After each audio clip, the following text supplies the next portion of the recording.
Hello and assalamu alaikum everybody. I hope you guys are good. My name is Nadia and today I'm just making a small video answering a very important question that Tanima Khan in my recent video she commented and she asked, and I'm so glad. I really love when someone asks me a question.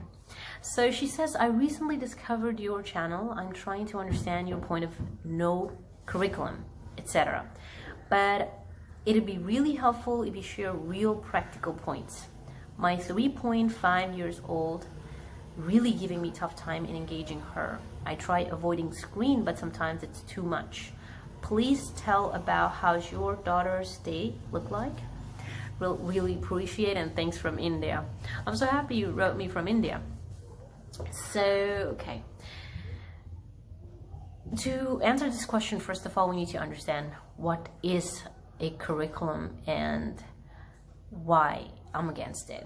So in order to answer this question, we first have to understand what is meant by syllabus or curriculum. These are two words that are used interchangeably, and they mean the same more or less.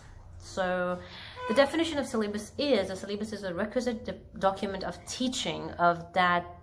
It serves to outline the basic elements of a course, including what topics will be covered, a weekly schedule, and a list of tests or assignments or their associated weightings. What do you and I understand by syllabus? We understand it by a piece of paper or a couple of papers that says class 1, class 2, or whatever age your kid is and whatever class that your kid is going to. And then we have English. Let's say your child is in class 1. English alphabets from A to Z. I think I'm just going too simple. Class 1 is like a hectic thing. So let's say if the kid has just gotten into the school. So the first level, whatever level it is, it could be like KG, it could be like Montessori, it could be, they have fancy names for that. So let's say you just put your child in this school, and now you have the syllabus, you have that document in your hand, and that says English A to Z, matching, or you know, the animal names, the body parts, and the science, and the whatever. So you know what I'm talking about, right? So I am going to answer this question in different parts.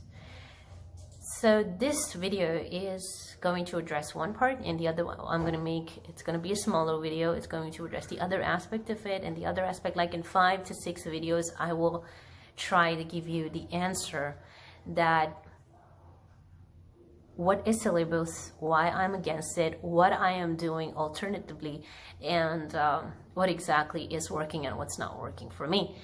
Okay? So my first and foremost question is that who are these people who decide that your kid is going to learn letters from A to Z in class 1, like in the very first class? Who are these people who are deciding that in class 2, in class 5, in class 10, your child should know things from here till here, not more or not less? What do they have in their minds? What are they trying to achieve for themselves and for you people when they give you a piece of paper called syllabus? That's my first and foremost question. And the second part of this question is that what if your child is not able to cover A to Z, and he's able to cover A to, let's say, K, A to P, or sometimes A to X, but not Y and Z? What happens? Okay? What will happen? What the system is going to do with that kid? For example, if the child is not, because they have percentages, if your child has gone from A to X, that child is in good hands. Like it's in, I'm sorry, it's the right word is not good hands. The child is like, okay. Even the child has gone to P, it's okay. But if your child is able to cover from A to K, what would you do to him? He's a failure. He has failed that class. Right? When somebody fails, when a child fails some class 6 नहीं पास हुई, class 7 नहीं पास हुई, इसका क्या मतलब? उसका मतलब यही होता है कि that piece of paper that we gave you, your child was not capable enough to cover everything that we mentioned he should be covering. So, yeah, as I said, my question is, why failure? He did very good job learning from A to K. A, B, C, D, E, F, G, H. A, B, C, D, E, F, G, H, I, J, K. Like 11 letters. He did a good job on that. But why are we pronouncing him a failure? Or why are we saying that he should stay in that class and repeat it? Which is obviously it's not bad if you are staying in one class and you're repeating it. It's a good thing that you be able to further cement those A to K in your memory and also learn more things like element of P, something like that. But how society deals with that kid and how that kid starts feeling, what parents think about him, and what parents do to that child to make sure that that child is able to cover from A to Z in no time. I mean to say that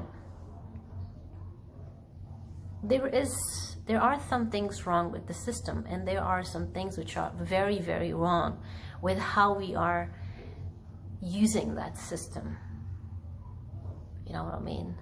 So these two things are important. First, we need to decide that we need to ask this question, that who are these people who are deciding that your kid should learn from this point to the other point?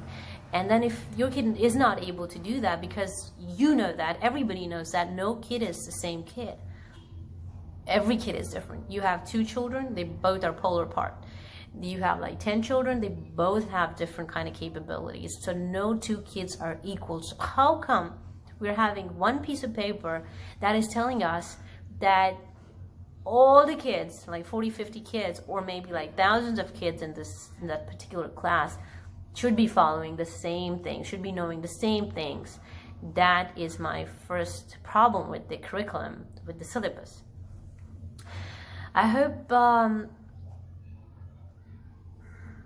I would get some comments where you would try to argue with me on that. You would try to put your perspective, and once we get that, and then we're going to move on to the next video and see what we have to talk about again, okay, on this topic. Thank you very much, guys. So don't forget to let me know what you think and what your questions are. Thank you very much. Have a good day. Bye.